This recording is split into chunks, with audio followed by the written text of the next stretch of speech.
Good afternoon and welcome to our session on the future of sovereign debt in the Eurozone. We are fortunate to have today with us two of the major worldwide specialists in this topic that, interestingly enough, became a topic discussed everywhere by newspapers, in corner cafes. So all of a sudden, experts in public debt were popping up on the streets. Experts in public debt and experts in constitutional law, by the way, which, of course, this was connected during this period of austerity and adjustment. So concepts like sovereign debt, bonds, yields, primary market, secondary market were all over newspapers, all over the news and public comments. And sometimes, or oftentimes, I'm not sure how accurate these comments are and these news are. But the fact is that in the public discourse, these concepts entered. And in newspapers, headlines every day, for some time we were following, like we followed the soccer results, we were closely following the Portuguese sovereign debt yields every day. They were going up half point, and everyone would just cheer up if they go down. So it was a particularly interesting time, and it's probably not over.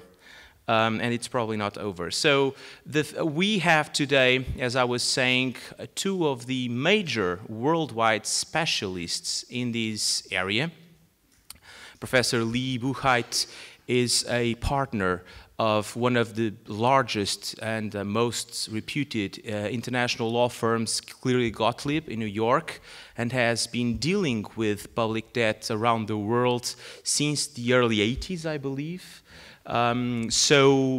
He has been personally involved and has been analyzing data and facts from the major sovereign debt restructurings around the world for the past 30 years. So the experience that Professor Buchheit brings to us is incommensurate. And it's not only an historical perspective, because Professor Buchheit is involved today in restructuring debts in places like Ukraine, where the situation is also very interesting, and I believe that the experience is also being discussed here today. And Professor Mitu Gulati, professor at Duke Law School in the United States of America, a very prestigious law school with which we are very proud to be partners. And Professor Mitu Gulati is also a worldwide expert in sovereign debt and has been working closely with Professor Buchheit in these issues and publishing a lot, I would say, in these issues as well. So I can't think of better people and better experiences to be shared with us today, and so that we also can ask all the questions that we have, all of us that have become experts in public debt. What we're going to do today is going to try to keep things rather quick. Some of you have seen the data, but really consistent with what I said, I'm going to set up the questions for Lee. I'm going to put up data that really sets up the question of whether or not the crisis, the sovereign debt crisis in the Eurozone that really took things over in the headlines for many, many months during the period 2010 to 2012, whether that crisis is over, whether we can rejoice, or whether we're just really on the brink of a much bigger crisis than the one that we saw then. So, here goes. Well, maybe it doesn't go so well.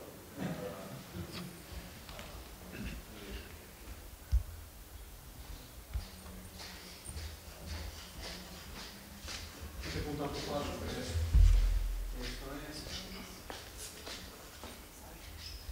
my fault. I thought this was a cool new thing.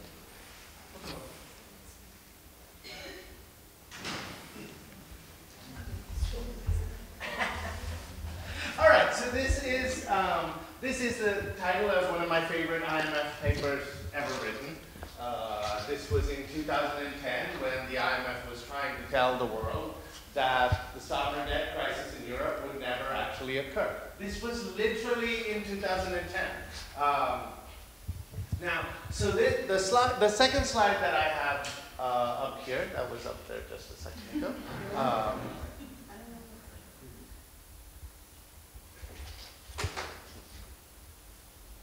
All right. Maybe Ira will help me with my slides. Yes, so this slide is from an article by one of the top sovereign debt economists in the world. It is about the public debt in the G7. And you get a sense of where the countries that we often think of as the most stable are in terms of their public debt. Now, I ask my students, and I ask, whenever I give a talk about this, which country are you the most worried about? Now, I will not ask you that question in an audience of sophisticated Eurozone watchers.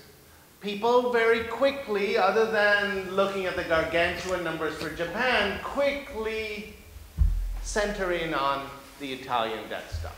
Now, the Italian debt stock is large, but as the economists in the room will always ask, it's not enough to look at the gross public debt, right? The debt to GDP ratios don't give you a full picture because whether or not you're going into a large debt crisis, that these numbers are staggeringly high, really depends on what your economic growth rates are.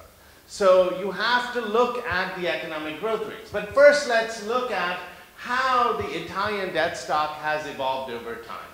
So, get the next slide. So this is a sense of how they've been evolving. So the Italians have been very, very consistent. My Italian friends are nothing but consistent. Steadily increasing debt to GDP ratios. Right? So it's right now, it's at 135%. It is projected to increase again next year. Now, the claim is the IMF thinks that the Italian government will start borrowing less. So maybe by about 2018, 2019, the debt stock will go down.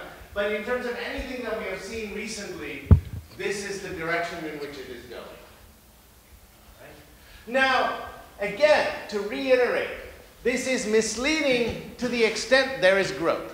To the extent there's economic growth, as my students would have said, this is misleading. This is not really a crisis picture. So now let's look at the economic growth rates. So these are the Italian economic growth rates. They are not an indication of optimism. Right? Debt stocks are going up. Growth rates are, well, I can't say that growth rates are going down, but they're really steadily around zero. And they show almost no prospect of increasing above zero. To the extent the Italian debt situation improves, it will have to be by the Italian government spending less and therefore borrowing less. But if you have been watching the politics in Italy, there is really no indication that they are planning to spend less. Now, all of this is song and dance, and you might think, based on the next graph, that it's really silly, because these are the Italian 10-year yields. And so it doesn't seem to matter to the market what the debt to GDP ratio is or what the lack of growth rate is, because the yields are just consistently coming down. Right? I mean, to the right, they're just basically near zero. It's free. The Italians just borrowing for free. I mean, yes, the Germans, you have to pay them to lend money to them. But the Italians are pretty close. So one might ask, and I would ask Lee, why are we even in Lisbon? There is no crisis. In fact, this graph is just steadily, the yields are steadily going down. And so that suggests that things are just steadily getting better. When the yields go down like this, it is a wonderful sign. All right, now you can probably guess, since I specialize in debt restructuring, that's all I study. This is a very depressing graph for me. So I have to find something else. Can we go to the next slide? Okay, now for more optimism, this graph is from the ECB. Actually, the ECB has this very prominently displayed. I got this particular one off of Bloomberg. But why is this happening? So most people would give credit to Mario Draghi in September of 2013. Because we know that Eurozone growth rates haven't really risen at the levels at which would justify the drop in yields. So they give credit to Mario Draghi making the statement in September 2013 that he and the ECB will do whatever it takes. Whatever it takes, so we don't go back in prices. And you see in this graph how the crisis is represented when most people talk about the yields. The crisis is represented by the divergence in spreads. So the divergence in spreads away from Germany.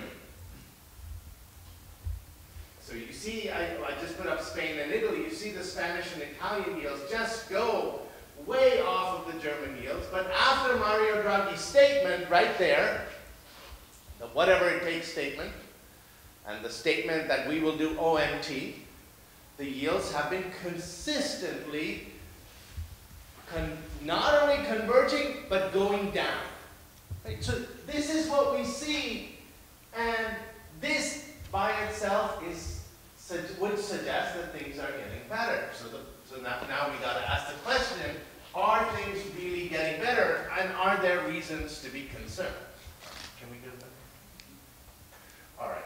So in terms of the things that concern me, this is from our own data, our own database of all managed deals. So this is a data set that consists of deals that do not include the richest countries, so Germany, Japan, and the US, that typically do treasury auctions for most of their bonds. These are just managed deals. And you see that the world, this has guaranteed, state guaranteed bonds and state bonds. The debt levels, and these are in hundreds of millions of dollars, the debt levels that the world has seen are just increasing to truly staggering rates. That 2014 graph is a 2014 graph up to July of 2014. The 2014 numbers are just going upwards even more. So the debt stocks all over the world are increasing dramatically. Now, in the past, debt crises were mostly a thing of the emerging markets, of the poor countries. The next slide will give you an indication of where these debt stocks are. So the poorer countries in the world, and we used a rough estimate to estimate the poorer countries, which were poorer countries were the countries that had to borrow in foreign currency, in foreign law, and listed on a foreign exchange. Right? That's typically what you have to do as a poorer country. That is not what Portugal has to do. The orange is poor country borrowing. Poor country borrowing has really not increased that much. It's been steady, and they've actually been doing okay. It's the borrowing by the rich countries. And particularly, if you notice 2008. 2008 was the crisis in the US, the Lehman crisis. And the Lehman crisis, what happened in the Lehman crisis is world borrowing by governments increased to a level that we have never seen before. But then, it didn't go down. It stayed up there. And it seems like governments have realized it's kind of fun to borrow. And we're going to keep borrowing. So, from the yield perspective, and particularly the yields in the euro area, you might think, well, things are great, the markets love us again. But from the debt stock perspective, we're sitting on gargantuan debt stocks. The Italian debt is close to 2 trillion, the 4th largest in the world. If the Italian yields go up, and they're not able to pay their debt, they will take everybody down with them. The rest of us, we really, I mean, the world financial system, we found it hard enough to tackle Greece. I think it will find it very hard to tackle it. All right. The other aspect of this is that during the last 12 to 18 months, it's not just been, I showed you the rich end of the spectrum, but we have seen countries go into the market that haven't been able to issue debt on the international markets for almost 50 years. Many of these countries, the last time they were able to issue debt was when they were colonies and had a guarantee from the colonial power. So again, in one way, this is a really great sign. Markets are willing to lend to these countries, or maybe the other way you could look at it is these countries like Mongolia, they're so strong they're able to borrow. If you visited Mongolia, you wonder whether they will ever repay any of that debt. All right, let's go. All right, so here are the questions for Lee that I'll put on the table. In terms of the euro area crisis, even if we think that Mario Draghi's statement in September 2013 was the magic, the whatever it will take, whatever it takes, his whatever it takes statement was tied to the OMT. Question for Lee is, the decisions by the German Constitutional Court and the European Court of Justice, although actually I guess formally the European Court of Justice has not made an actual decision, but we have the indicia. Can Draghi really do whatever it takes? And if he cannot do whatever it takes, how much time before all of this crashes? Second question, what about the steep drop in oil prices?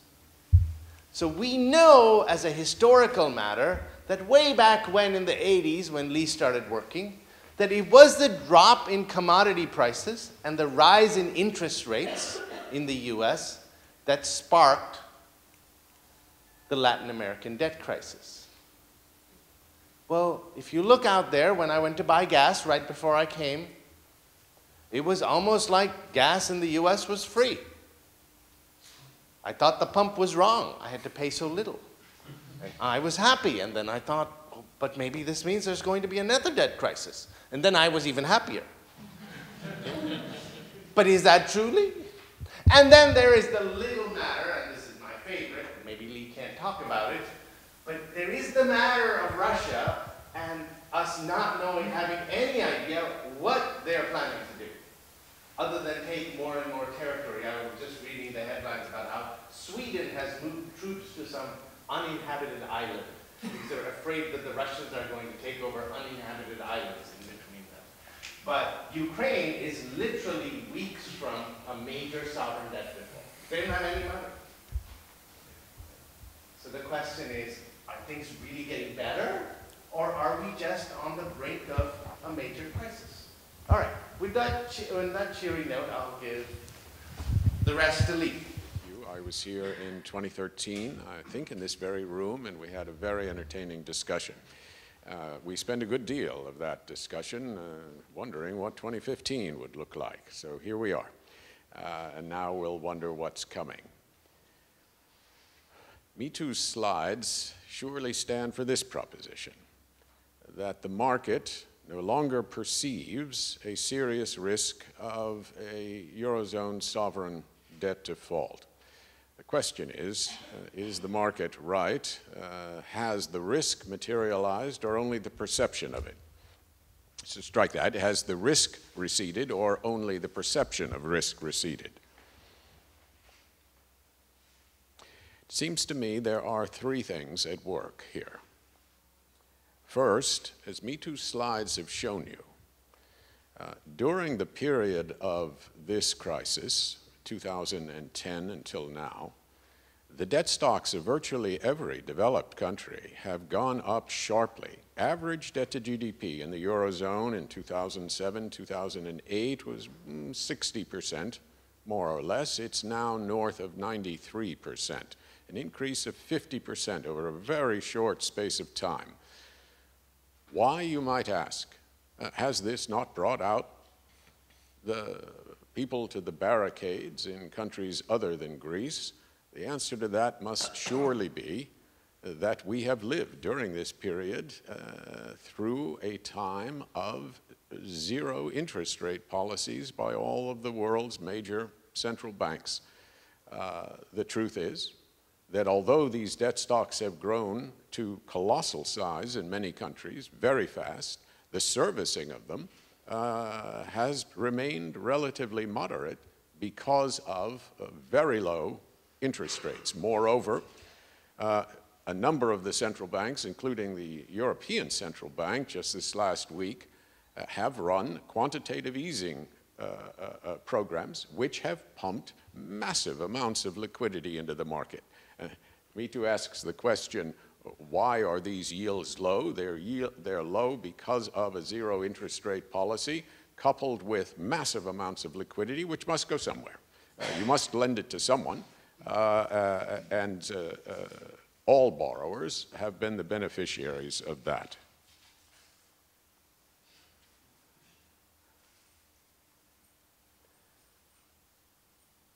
The official theory for why this is not troubling is that all of our countries will embrace fiscal discipline.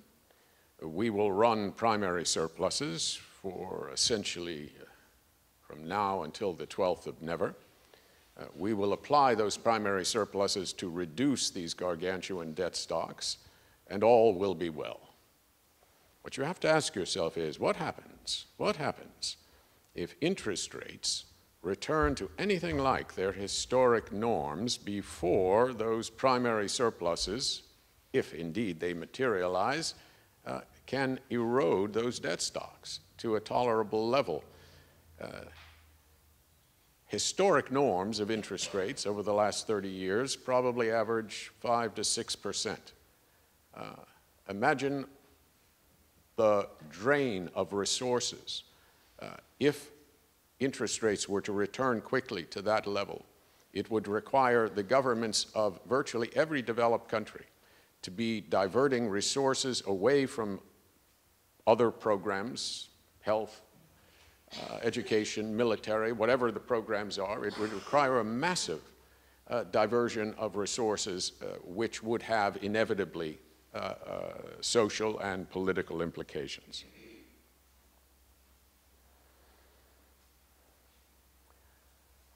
Another pillar of the official explanation is that everyone will grow out of this debt crisis, that there's no need for any debt restructuring.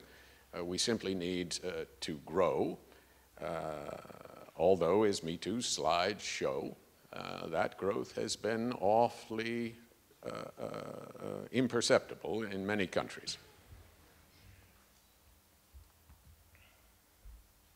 And finally, there's politics. In addition to zero interest rates, we've had 5 years of pretty sharp fiscal austerity in a number of countries. Greece is the best example. GDP having been reduced by 25%. Unemployment generally at about 27% at its height. At its height, unemployment in the United States in the Depression in 1931 was about 30%. So these are Depression-era unemployment levels. Unemployment among young people below age of 25, north of 50%. And this has not been a temporary phenomenon. This has become chronic. And when it becomes chronic, there will be a social backlash to it inevitably. And of course, it happened about a month ago in Greece with the election of the Syriza party.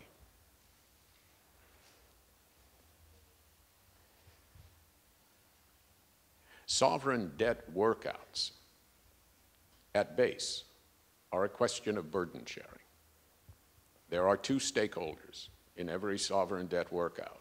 There are the citizens of the debtor country who are asked to bear a portion of the burden of adjustment through fiscal adjustment and austerity. The other stakeholder are the creditors of the country. We have seen, with the sole exception of the Greek debt restructuring in March of 2012, we have seen a policy which essentially says the entire burden of this adjustment must fall on the citizenry of the affected countries, and that debt restructuring, at least private sector debt restructuring in Europe, will not happen, with the sole exception, to use their jargon, the unique and exceptional exception of Greece.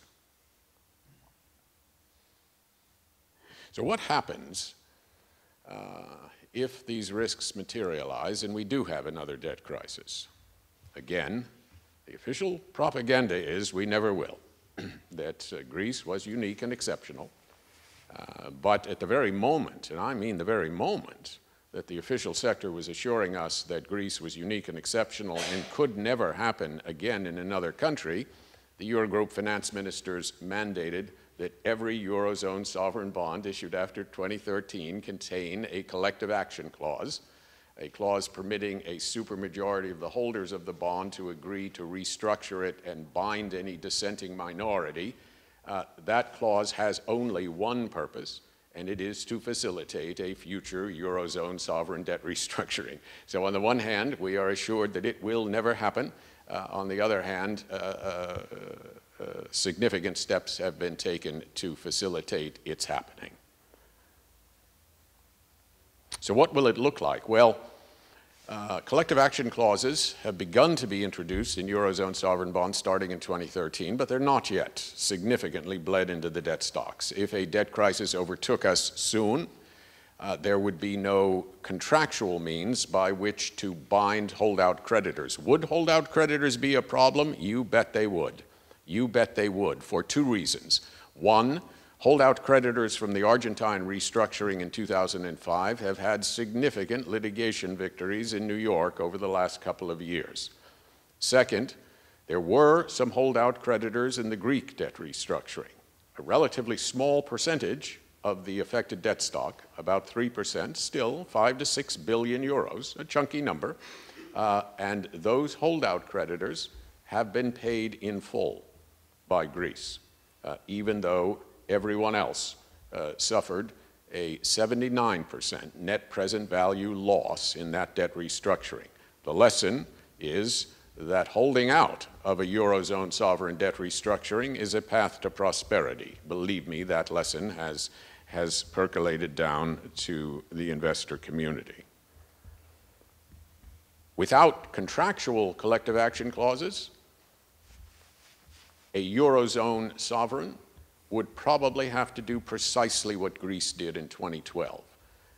The good news is that most of Eurozone sovereign debt is governed by the law of the issuing country. 93% of the Greek debt stock was governed by Greek law. The Greek parliament could use that advantage, an advantage no emerging market sovereign has ever had. Investors learned long ago you do not allow an emerging market sovereign to govern their debt instruments by the law of that sovereign. If you do, you give to the local parliament the ability, if they wish, to write it off. Therefore, virtually all international bonds by emerging market sovereigns are governed either by English or New York law. But that is not true for most, not all, most European sovereigns. Their debt stocks are overwhelmingly governed by their local law, giving them the ability to do what the Greeks did in 2012, pass a law which retrofit over the entire class of Greek government law-governed bonds a collective action mechanism, and it is only that collective action mechanism that allowed Greece to restructure its debt stock with such a high percentage of participation.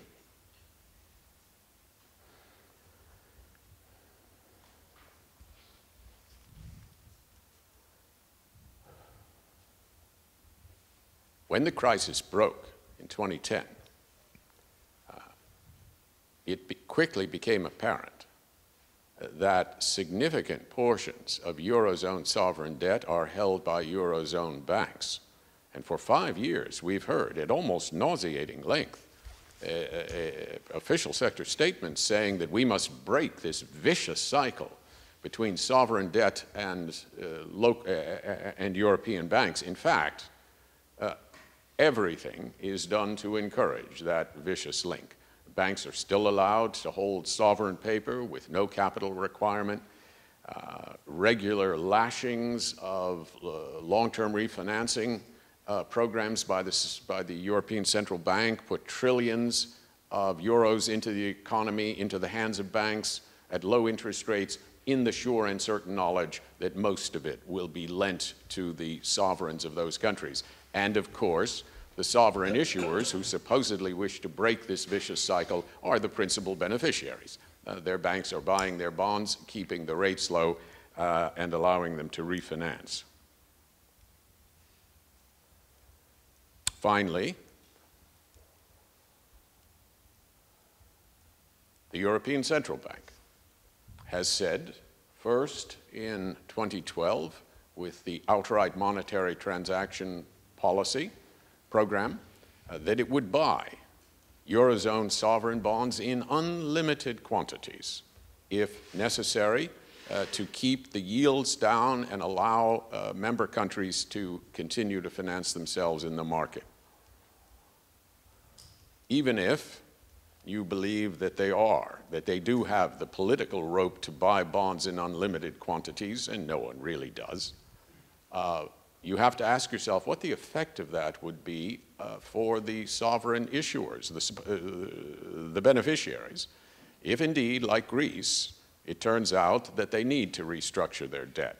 In Greece, the European Central Bank had bought under a prior program a substantial amount of Greek government bonds and then refused to join the restructuring, in effect declaring themselves ex post preferred creditors. The other way to view that is that they effectively subordinated every other creditor because the nature of sovereign debt restructuring is the broader the universe of creditors from whom you can extract debt relief, the less debt relief you need extract from any one of them. Concentrate it, and you must gouge deeper in order to get the debt relief. So a future, and Mitu raised this, the European Central Bank, although promising back in September of 2012 that they would be pari passu, equal with all other commercial creditors who held the bonds, they have now written to the European Court of Justice to say that what they meant by that was that if they bought a bond with a collective action clause, and if the collective action clause were used to restructure the bond, they would have to accept the outcome. But they said, we will never vote in favor of restructuring one of our bonds. Now, that means two things. First, implicit in that is, to the extent they're holding a bond that does not have a collective action clause, they will not agree to restructure it. And second, to the extent there is a collective action clause, they are a no vote, meaning that it will be that much harder to restructure such an instrument. So here we have the Eurogroup finance ministers commanding that every Eurozone sovereign bond contain a collective action clause, and in another branch of Euro officialdom, the ECB, in effect saying any bond they own will be much more difficult to restructure. The one thing that has remained pretty constant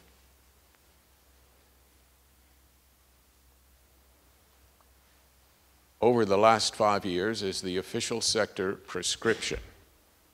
It has been consistently that a combination of fiscal adjustment together with growth will gradually return everyone to prosperity, that no sovereign debt restructuring is going to be necessary. Of course, during this period, there have been huge sovereign debt restructurings in Europe. Greece was the only one involving the private sector, but the official sector has quietly, insensibly, been restructuring its loans to countries like Greece and Ireland Those loans originally had maturities of about 5 years. They had interest rates of 300 to 400 basis points over Euribor. They're now stretched out for decades. The interest rate a few basis points over Euribor.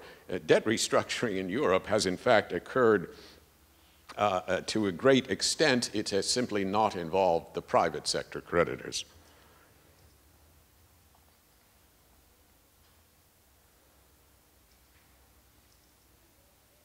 The growth that is supposedly going to solve this problem, as Mitu's graphs have shown, has been difficult to find in many countries. There was an American writer writing in 1866, and he said this: "Let us all be happy and live within our means, even if we have to borrow the money to do it with." A little bit of that has happened in Europe. I sincerely hope I will be invited back in 2 years and we can see whether fiscal discipline and growth have in fact resolved this crisis definitively. I think it is premature to say that we are entirely out of these woods. Thank you. Guest speakers are happy to take some questions. Yes. I think we reached a deadlock in our description, but I would like to hear both opinions. If, well, Greece, for me, is a small problem to European zone, so it might just be just left aside. But Italian, we cannot left it aside. So, first question is, who holds Italian debt? And the next question is, if Italian goes straight ahead and keep their debt growing up, do you believe that future fiscal European policy will belong in design and conducting by a European institution instead of the government? Well, I'll take the simple part of the question and give the complicated part to Lee. That's what I always do. Simple part is the official story is that much of the Italian debt is held by locals in Italy.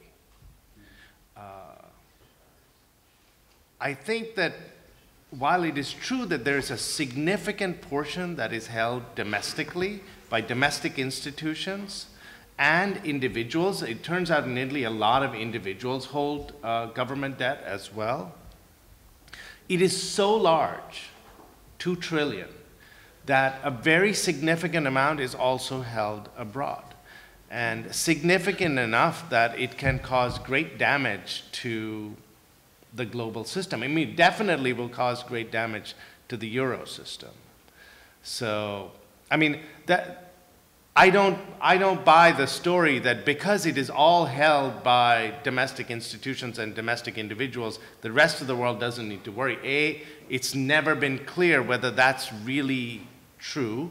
B, we know financial institutions around the world are holding portfolios where they have Italian debt in large amounts. And C, it cannot be a good thing for the euro system if just Italy crashes by itself. Because as you said, Greece crashing by itself, maybe the system can take. Italy going down, I do not think the system can take. And then the question is, will it pull everybody else down with it? So, Lee? Yeah, I agree with that. Italy, like Japan, has enjoyed something of a poisoned chalice. The good news is that Italian financial institutions have rolled over their Italian government exposure through political and economic turmoil, as far as I can tell, since Hadrian died. There's no sign that they're going to stop doing that. So that gives Italy the ability to carry a debt stock, now north of 130%, that you would think would have caused significant problems. In Japan's case, of course, the debt stock is more than 200% of GDP. That's the good news. The bad news is that those Italian financial institutions, if there were a debt restructuring, the challenge for the debt restructurer would be, how do you get debt relief without decapitating your own financial system? The answer is you probably couldn't, and that would drive you into a technique that would simply extend maturities. It would not haircut them as they were haircut in Greece. Even in Greece, the Greek banks had about 1/3 of the debt, and it was painful for the Greek banks, even more painful, frankly fatal, for the Cypriot banks that owned Greek government bonds.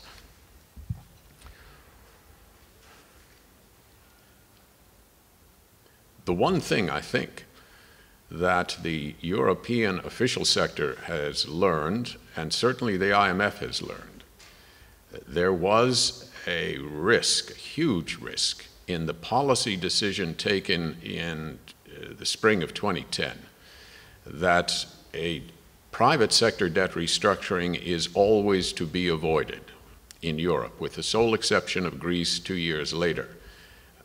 But the consequence of that is, as the private sector debts matured, they were paid in full and on time by drawing down on official sector bailout lines.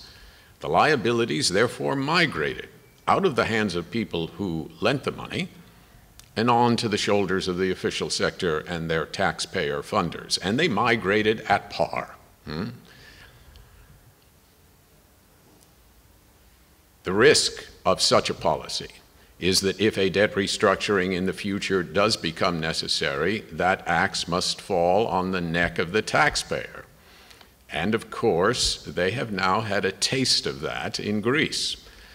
So the Greek position, the new administration, says we need debt reduction, we need debt relief, but the effect of the policy that has been pursued in Europe for the last 5 years is that the official sector is now the principal lender. So when you say we need debt relief, you're saying, in effect, our taxpayers demand that your taxpayers write off their claims against us. So a private sector debt restructuring was avoided for a while, but only at the cost of facing now possibly an even more uncomfortable official sector debt restructuring. If Italy were to get into trouble, first, it is too big to save. It is too big to save in that way. There is no pool of capital, not in the IMF, not in the Eurozone, not in the ESM, that could buy the Italian debt stock at par.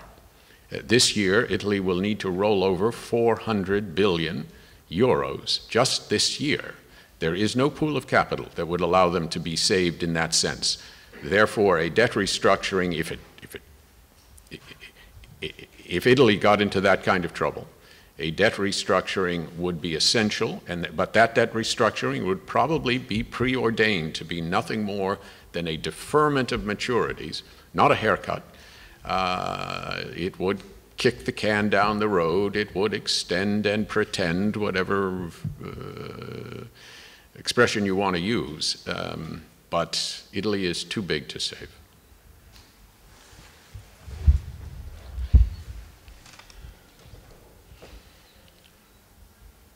Yes. Thank you so much. I listened to both of you yesterday and even more enlightened today. My question is about the correlation between public debt and economic growth. And you see it from the standpoint of what happens to public debt stocks if the economy grows. So on the assumption that it grows very quickly, then it will no longer become a problem. But the other question is whether a high level of public debt stock is a major hurdle to economic growth or not. If it is not a major hurdle, I mean, this is really the mystery for me.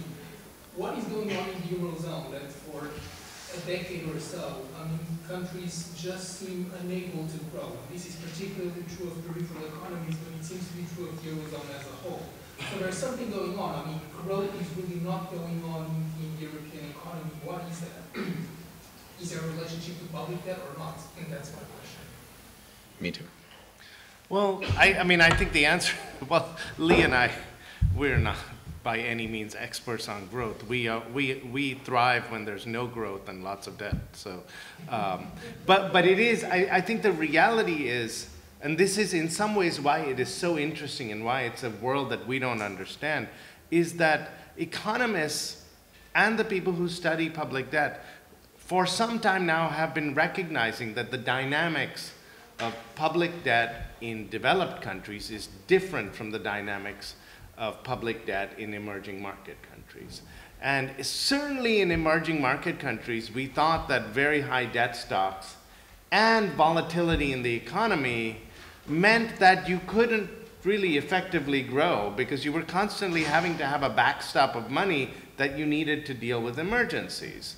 Now, I think the theory was that for developed countries, because you could constantly refinance, that you didn't have this problem. And so, because of the ability to refinance such large amounts, that you could have a very, very large debt stock and grow effectively.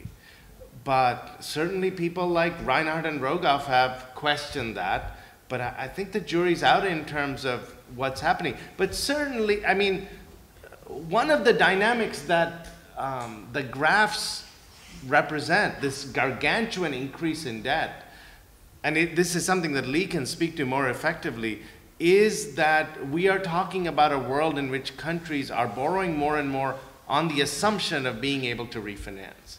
And the question with a country like Italy, and I don't know the answer to this, is if interest rates rise even a little bit, then how does that impact their willingness to refinance? How much time can they survive where they have to borrow at higher rates and cut, for example, social spending? That's a somewhat complicated answer. Normally, in a debt crisis, the very first thing the debtor country does is devalue its currency. That is a kickstart to competitiveness and growth. That, of course, is denied to anyone in the Eurozone.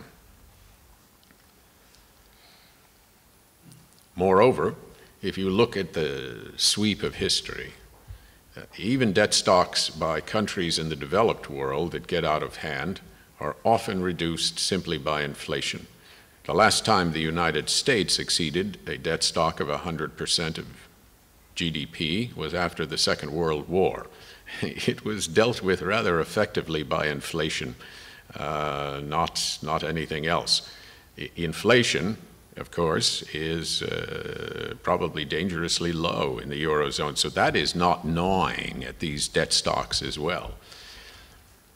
Normally, yes, run up too high a debt stock, and the very servicing of it causes a diversion of resources that will constitute a drag on the economy. But we haven't seen that because of the zero interest rate policy, so it hasn't actually to date. The attempt to address an overextended debtor, to the extent that it involves the imposition of fiscal austerity because there is no other choice, unable to devalue the currency, the countries must follow what the economists euphemistically call an internal devaluation. That means they've got to cut their expenditures, raise taxes, cut the pensions, and so forth. Yes, that is a drag on growth. The hard reality of it is that if we were talking over the last 5 years of 1 or 2 countries that were in difficulty, but the rest of the world was booming, or even if the almighty American consumer had been in the business of lifting the world out of its doldrums, everything would be fine.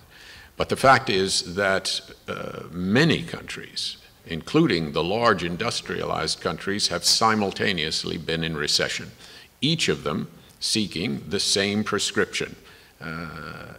export more, import less, and grow out of the debt crisis. Not everyone can do that, which has made this problem more durable and chronic than some of the prior crises that we've seen. I'll give you an example. I was horrified. I did a little work in Jamaica a few years ago. When I asked the question, I've never believed debt to GDP is a very crude measure of sovereign financial health. A much, much better measure is debt service to government revenues. How much of every euro that you take in government revenues must you pay in debt service? Because that will tell you the extent to which your debt stock is beggaring the other uses of your funds, drawing away money from social programs and so forth, and stoking the kind of resentment that you've seen recently in Greece. When I went to Jamaica and I asked the question, most economists would tell you if debt service to government revenues exceeds 20%, that's a very high level. The Jamaicans told me they were spending 60% of their government revenues to service their debt. Now, they had nothing left to spend on anything else.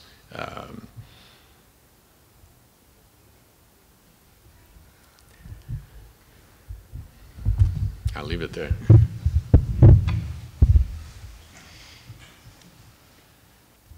Please. For a long time, I did not dare to ask that, but now I'm so curious because of the new government in Greece that I'd like to hear from you, if you can, tell us what you think really is the problem with Greece. Me too. Well, one problem is that they seem to be poking the eyes of the German government on a regular basis, so that's not healthy. By asking for reparations, whether they're entitled to them or not. So I don't actually think that the Greek debt situation, even though their debt to GDP is in the 175% range, I don't think that is such a big problem. And in part because I was, telling my students, and we were talking about this yesterday at dinner, because of who it owes the money to. So, Greece owes most of its money, thanks to the restructuring in March 2012, to, a nice, kind grandmother.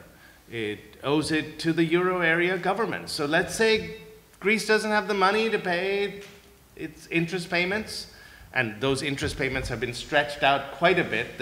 Most of them are not due for a while. But say it doesn't have the money. What's going to happen? Just think of the money that you borrowed from your grandmother. I borrowed a lot of money from my grandmother. She was very nice. But I never paid it back, and nothing ever happened when I didn't pay it back. Even my interest rates didn't go up. It was a zero interest rate. And I think that the same thing, really Greece is in that situation. Now the problem is, the political problem is not the debt stock, even though the public rhetoric has been about reducing the debt.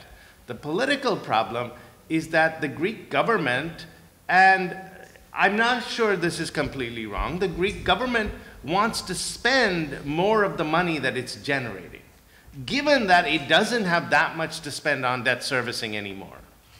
And it wants to spend more of that money, its primary surplus, on social programs. And it is reluctant, I suspect, to privatize as much as the dreaded Troika wants it to privatize, and it probably wants to raise wages, and it is a left-wing government after all. It wants to have it believes that increased social programs can help. So the real problem isn't the Greek debt, despite what the public discourse has been. As I see it, the real problem is that they want to spend more, and they want to spend in a different way, in a politically different way than the powerful governments in the euro area wanted to spend. And I fear that this conflict is really not about debt, but might end up becoming about trying to discipline the left-wing government in Greece in a way in which warns other left-wing parties elsewhere that they should maybe stay in the shadows. I'm not sure if you can say anything about it. Well, I'll only say this. I've not spoken to the new administration in Greece, but look, Greece has gone through a pretty horrendous fiscal adjustment. Inevitably, if that goes on too long, there will be a social backlash, and inevitably there will be a political backlash. As I see the discussion now, I suspect the Northern Europeans are coming to that table utterly bemused by what's going on. Yes, Greece has a debt to GDP of 176%, and yes, that should normally be utterly unsustainable. But behind the scenes, under the rose, as they say, the official sector has restructured that debt on extraordinarily generous terms. It has been stretched out for a long time, to the point that Greece was able to go to the private markets last year, less than 2 years after inflicting this very savage debt restructuring on its bondholders, and borrow again in the private markets at a coupon of less than 5%. Now, why was that possible? It was possible only because, by virtue of the official sector having extended the maturities of their loan, it opened up a window during which the private sector can lend and know that by virtue of the maturity dates on the official sector loans, the official sector has voluntarily and structurally subordinated itself to any new lending. That, by the way, is why Ireland and Portugal have been able to go to the markets as well. So I think there's bemusement. I suspect the Europeans are looking at the Greeks saying, the debt you owe us is not the cause of the problem now, not really a brake on your growth. We have reduced it to the point that it is not insignificant, but surely not a major obstacle. So why all of the electioneering about dealing with a debt stock? And don't you, the Greeks, realize that we have our own political problems? We have jollied our parliaments into lending all of this money, and we've done it in the last few years. Some of the politicians who did that campaigning are still in office. Have a little sympathy for our political problems, the Northern Europeans would say, and do not press for massive debt write-offs now. The debt is not threatening you now. In 10 years, when politicians have changed and memories have faded, there will come a time, but not now. And so we have a situation in which I fear the politicians may have painted themselves into corners publicly, which is very dangerous. And at some point, if they continue to press on with it, someone will have to back down in an embarrassing way. And that's a very dangerous situation. Yes? My question has to do with the holdouts. It seems like the trend is sort of to try to squeeze them and to make sure that we can facilitate the restructuring. So do you think that they will become more sophisticated? And if so, in what way in terms of like contractual terms? Yeah, the holdouts are a serious problem, and let me just describe it. It's a problem for the debtor, and it's a problem for the other creditors. From the debtor's standpoint, remember, the debtor comes to its creditors usually after it's had to impose severe fiscal discipline and austerity on its own people. So the 25% of the workforce is unemployed, pensions have been cut, and so forth. Now comes the holdout, and so the country says, now creditors, it's your turn to make a contribution to this adjustment. Now comes the holdout creditor and says, no, Even worse, the holdout creditor who never lent a euro, 100 cents to the debtor country, a creditor who bought the obligation in the secondary market for 20 or 30 cents on the euro. That creditor now comes professing a profound belief in the sanctity of contract and saying, I want to recover 100%. So children in Ruritania are going to bed hungry and crying because of IMF-imposed austerity. And now comes a hedge fund manager in Greenwich, Connecticut saying, I want to be paid in full. The emotional reaction from the debtor country is likely to be that holdouts are trying to pry the gold teeth out of the corpse of Ruritania. It causes an equal emotional reaction in other creditors. So the other creditors, most of them, did lend 100 cents on the dollar, 100 cents on the euro to Ruritania. They are now being asked, let's say, to take a 50% write-off, or in the Greek case, 53.5% write-off of nominal amount. And they look at the holdout who paid 20 cents for his claim and say, you are breaching the brotherhood of bondholders by, in effect, telling us that we need to leave money on the table that will be used to repay you in full. You want to know what the emotion of this is? I give you this little example. Close your eyes tonight before you go to bed. Imagine yourself on a crowded bus, and an elderly woman gets on, burdened with packages. And you see her, and that little spark of chivalry in you comes up, and you stand up, and you say, Madam, and you wave, please, madam, take my seat. And before she can get into it, a 16-year-old in a varsity wrestling jacket jumps into the seat. What you're feeling in that scenario is what the other creditors feel about the holdout. They paid 100 cents on the dollar. They are giving the debt relief to the debtor that the holdout creditor is demanding. What happened in Greece,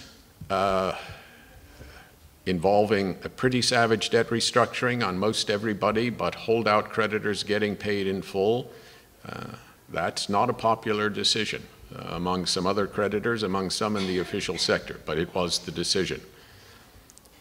The history of sovereign debt over the last 30 years has always been that the sovereigns look for new and innovative ways, unexpected ways, to encourage their creditors to accept debt relief packages. Every time such a technique is unveiled, the market responds to it, and it becomes increasingly ineffective in future debt restructurings, forcing us to go back and find something new. This is the great game. It has always been this way. I hope it always will be this way. The game with holdout creditors goes on, but it is at the moment probably more that they have the leverage as a result of what has happened in Argentina and now what has happened in Greece. Yeah, I mean, one of the things that we've seen that we hadn't really seen for the last 15 years or so in sovereign debt restructurings, and I suspect it's a direct result of the very large profits that some people were able to make in the context of Greece, is that, and we see this in the context of the holdings of the Ukrainian debt that we've talked about in class, which is, as the profits have gone up, and I suspect, I mean, this is just obvious economics, but I didn't see it coming. As the profits have gone up, the incentives to buy up distressed debt and consolidate it in a way in which you have blocking positions so that you can effectively hold out, those incentives have increased dramatically. And so we've gone from a world where holdouts were small, they were easily dealt with. it was unthinkable that they could have 25% of a bond and have a blocking position. We used to actually think that a 75% vote was very easy to reach. That world has changed. And now you have situations where you have large holdout populations or potential holdout populations across bonds. And so I think that in some ways, the holdout problem has dramatically increased because of the world of international finance. Can I ask a second? Absolutely. I'm going to take advantage of the fact that Louise here to ask a question that is a little bit beyond the scope of your subject today, which has to do with the category of internal devaluation, which I find as a lawyer, not an economist, extremely puzzling. So the idea is that this is a surrogate for currency devaluation. Traditionally, the IMF would come in and they would prescribe both fiscal adjustment and currency devaluation. One of those instruments is out of the table, so you have to do everything through fiscal adjustment. And the idea is that by cutting down labor costs and public expenditure and such things, you are likely to achieve the same effects, meaning that you will make your economy more competitive internationally. But it strikes me that it's not really a perfect surrogate at all, because what happens if you devalue your currency? It means that firms and consumers who buy foreign goods will find those goods much more expensive, of course, so the tendency immediately will be for the economy to be more competitive in terms of its exports, but at the same time for imports to become more expensive. But if you cut down, say, labor costs and you reduce the purchasing power of a large fraction of the population, you raise taxes, so you impose an extra burden on laborers and on workers and firms, etc. The immediate effect is, of course, that it will reduce aggregate demand. So these will have a very different effect because it's not about imports and exports, it's about the purchasing power of the population as a whole. Now, I get it that in the long run, this may actually be a less artificial way of adjusting the economy, that in terms of the allocation of resources, it may work better. But in the short run, it's likely to be much more painful. So I'm not surprised that, you know, Greece lost about 20 or 25% of its gross domestic product. This is huge, and part of the reason I think has to do with the fact that internal devaluation in the short run is very different in terms of its immediate effects from currency devaluation. It's much, much more painful. I mean, there seems to be no clarity about that at all, that, you know, this is a very different policy course. It may be much better in terms of its ulterior effects, but in the short run, it's socially and politically much more difficult to manage. So I don't buy the idea that the only difference between one thing and the other is the social perception, that, you know, if the currency is devalued, that people will not immediately understand what is going on. I think that there's actually a real effect that appears to be different, but not an economy, so that's my question. Well, there's much to what you say. The effect is, or can be, more or less the same. But it certainly is true that a devaluation is far less visible. It also imposes hardship on people. But remember, Aunt Agatha had 1,000 pesos in the bank yesterday. Today, she still has 1,000 pesos.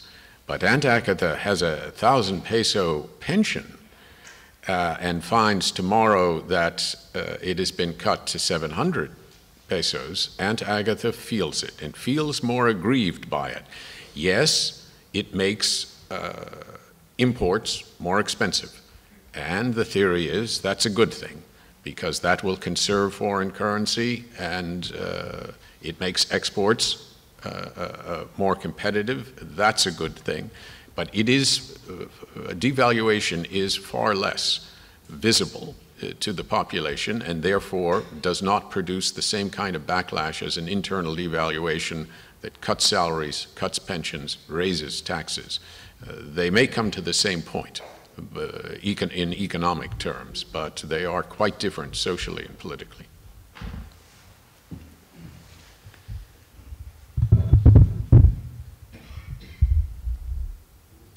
Well, if we have no more questions, I thank Lee and Mitu so much for your presence here today, for presenting us with such a wonderful speech and being available to answer the questions. And please let us give you a round of applause. Thank you very much.